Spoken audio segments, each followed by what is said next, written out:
আজকে আসলে প্রতিবদ্ধ একটা বিষয় নিয়ে উপরে এই অনুষ্ঠানটা যে দিবসটা মানে কি করা হয়েছে সামনে রেখে, সেটা হচ্ছে world drug problems, persisting issues, new challenges, innovative response.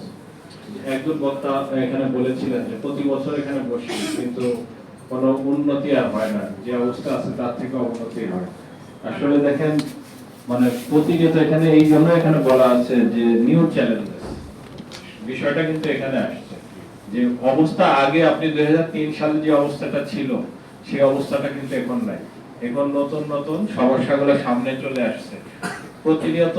যে এই মাদক বিরোধী যারা আছেন, যারা সবসময় মাদককে প্রতিরোধ করার চেষ্টা করেন, তারা যে ব্যবস্থা গ্রহণ করেন, মাদক সেবীরাও তো বসে নাই, তারা নতুন নতুন পন্থা বের করেন, নতুন নতুন পন্থা বের করেন এবং তারা সেইভাবে এটা চালিয়ে যান।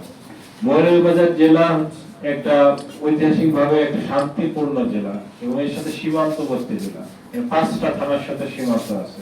আর এখানে জানেন যে সীমান্ত যেখানে মাদক সেখানে থাকবেই। আর আমাদের সীমান্তে এত বিজিবি নেই যে যারা একেবারে প্রতিটা ইঞ্চি পাহারা দেবে। এখানে আমি সেদিনকে শুনেছি 5 কিলোর জন্য একটা টহল, বিজিবির যিনি সিও আছেন তিনি বললেন 5 কিলোমিটারের জন্য একটা টহল, একটা টহলে 5 থেকে 6 জন বিজিবি সদস্য থাকে। এখন আপনি বলেন এই 5 কিলোর ভিতরে একটা টহল দিয়ে আপনি কিভাবে এই পুরোটা আপনি নিশ্চিত করবেন যে এর ভিতর দিয়ে মাদক আসবে না? কিন্তু একটা আশার বিষয় হচ্ছে যে আমাদের সরকার এই মাদকের বিষয়ে আসলে জিরো টলারেন্স নীতি গ্রহণ করেছে। সেই সাথে সেই সরকারের সাথে সাথে আমরা আমাদের এই মৌলভীবাজার পুলিশ, জেলা পুলিশ এবং প্রশাসন সবাই কিন্তু মাদকের বিষয়ে আমরা জিরো টলারেন্স নীতি গ্রহণ করেছি। আর এই জিরো টলারেন্স নীতি গ্রহণ করেছি এই পরিপ্রেক্ষিতে আমি এখানে নতুন এই জেলায়, আমি এটুকু বলবো আমি এর আগে যত জায়গায় আমি চাকরি করেছি কিন্তু মাদকের বিষয়ে আমি কখনো আপোষ করি নাই, কখনোই আমি আপোষ করি নাই। সে মাদক যে ব্যবসায়ী তিনি যতই ক্ষমতাশীল হন না কেন, সে যেই হন না কেন, মাদকের বিষয়ে কোনো ছাড় দেওয়া হবে না। এবং পুলিশ এখানেও আমি এসে দেখেছি, আসার পরে বেশ কিছু আমাদের অ্যাচিভমেন্ট আছে। কিছুদিন আগেও দেখলাম যে 3 কেজি গাঁজা ধরা পড়েছে শ্রীমঙ্গল, তারপরে ওখানে ইউরিতে মনে হয় বেশ কিছু মাদক ধরা পড়েছে। মাদক ধরা পড়ে না তা ঠিক না, কিন্তু আপনাকে এটা চিন্তা করতে হবে যে আমাদের জনবল কতটুকু আছে। আর মাদক ধরার জন্য আমরা তো শুধুমাত্র মাদক নিয়ে কাজ করি না, মাদক হচ্ছে আমাদের অনেকগুলা কাজের একটা অংশ। পুলিশের কিন্তু হাজারটা কাজ, আইন শৃঙ্খলা রক্ষা করা এটাই হচ্ছে মেইন কাজ, সেখানে মাদক একটা অংশ। যেহেতু মাদক আমাদের সমাজে আইন শৃঙ্খলা রক্ষার পথে বাধা হয়ে দাঁড়ায়, কিভাবে বাধাটা আসে কিভাবে? কারণ হচ্ছে মাদকটা তো একটা মানুষের শুধু শারীরিক মানসিক ক্ষতি করে না, এই মাদকটা এখন একটা প্রথমে পরিবারকে এফেক্ট করে, এরপরে সমাজে এই পরিবারের থেকে যখন একটা মাদকাসক্ত লোক যখন সে অর্থ পাবে কোথায় প্রতিনিয়ত, প্রথমে সে তার পরিবারের উপরে এটার জন্য অর্থের জন্য চাপ দেয়। যখন পরিবার এক সময় টাকা দিতে অসমর্থ হয়ে পড়ে তখন সে বাইরে সামাজিক বিভিন্ন ক্রাইমে জড়ায় পড়ে। এগুলো আসলে পুরাতন কথা, এগুলো নতুন করে বলার কিছু না। কিন্তু দেখেন এই সব কিছুর পরও আমরা যারা গার্ডিয়ান আছি আমরা কিন্তু সচেতন না, আমরা মোটেও সচেতন না।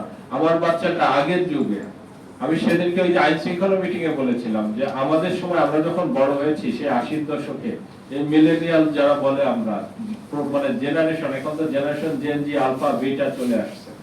আমরা যারা বড় হয়েছি তখন চিন্তা করেন আমরা কার সাথে মিশতেছি, কোথায় গেলাম, কেন দেরি হলো বাসায় ফিরতে, আমাদের মা বাবার কঠোর একটা গাইডেন্স ছিল।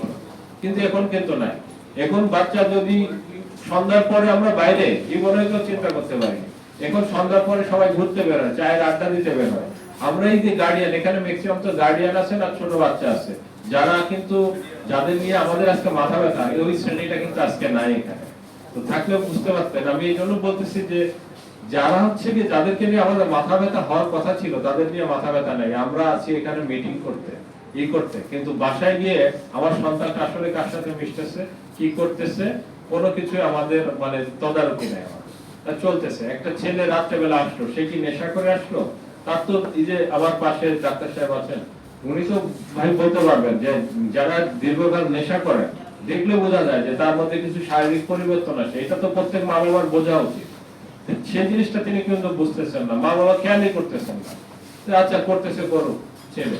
এক পর্যায়ে এইটা বাড়তে বাড়তে এমন পর্যায়ে চলে যায় যে তখন আর মা বাবার কিছুই করার থাকে না। তেমনি শুধু এটা না, মা বাবার শুধু পরিবার না, আমাদের তো সামাজিকও দায়িত্ব আছে, সামাজিক প্রতিষ্ঠানগুলোর দায়িত্ব আছে। আজকালকার বাচ্চারা কোনো খেলাধুলা করে না, এটা নিয়ে কারো কোনো মাথা ব্যথা নেই, তারা আড্ডা দিচ্ছে, তারা মাদকের সাথে জড়ায় যাচ্ছে। এটা নিয়ে আমরা দেখতেছি, আমরা এরকম মিটিং করতেছি, সচেতনতামূলক দু একটা অনুষ্ঠান করতেছি, বাট আমরা কি সামাজিক ভাবে কোনো তাদেরকে খেলাধুলার ব্যবস্থা করে দিয়েছি? এই তোমরা আড্ডা দাও কেন, আসো, তোমরা মাঠ আছে তোমরা বল খেলো।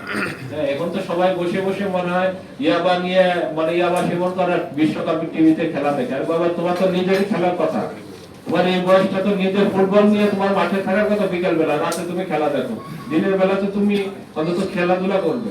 দেখেন কারো শারীরিক অবস্থা ভালো না। আমাদের এই যে পুলিশের কনস্টেবল যে নিয়োগ হয় কিংবা সাব ইন্সপেক্টর নিয়োগ হয়, তারপরে যে আগামীকাল থেকে এএসআই নিয়োগ হবে, আমাদের পিইটি অর্থাৎ ফিজিক্যাল এন্ডুরেন্স টেস্ট হবে। এইখানে একটা ছেলে দৌড়াতে পারে না, 6.5 মিনিটে 1.5 কিলো দৌড়াতে হয়, সে দৌড়াতেই পারে না। কারণ কি? তার আসলে খেলাধুলার অভ্যাস নাই, এক। 2 নম্বরে সে এর মধ্যেই নাই, সে সারা রাত দেখে, রাত্রেবেলা মোবাইল দেখবে, মোবাইলে ফেসবুকিং এদিক সেদিক এগুলোর মধ্যে থাকবে। আর এগুলো তো বর্তমানে বুঝতে পারছেন যে প্রযুক্তির উন্নতির সাথে সাথে আমাদের তো মাদক বিক্রির এই যে যেটা বললাম যে নিউ চ্যালেঞ্জ, এখন তো অনলাইনে বিক্রি হচ্ছে মাদকটা, অনলাইনে মাদক বিক্রি হচ্ছে। তাদেরকে খোঁজা লাগে না, তারা জানে যে কোথায় কার কাছে গেলে অনলাইনে বিক্রি হয়। আমাদের পুলিশ তো এখন চাইলে যে পথে ঘাটে আগে বিক্রি হতো, এরকম তো হয় না, ম্যাক্সিমাম অনলাইনে হয়। অমুক জায়গায় চলে যান, অনলাইনে ক্যাশ লেনদেন, আপনি কিভাবে ধরবেন? এর একমাত্র উপায় হচ্ছে যে সামাজিক ভাবে আন্দোলন গড়ে তোলা, সামাজিক ভাবে মাদকের বিরুদ্ধে যত ধরনের সম্ভাব্য যে জায়গাগুলো আছে, যে আমার এখানে স্টেপ নিলে আমার এই সন্তান, আমাদের প্রতিবেশী, আমাদের সবাই মাদক থেকে দূরে থাকবে, সেই ব্যবস্থাগুলো গ্রহণ করা। আর এখানে যে মাদকাসক্তি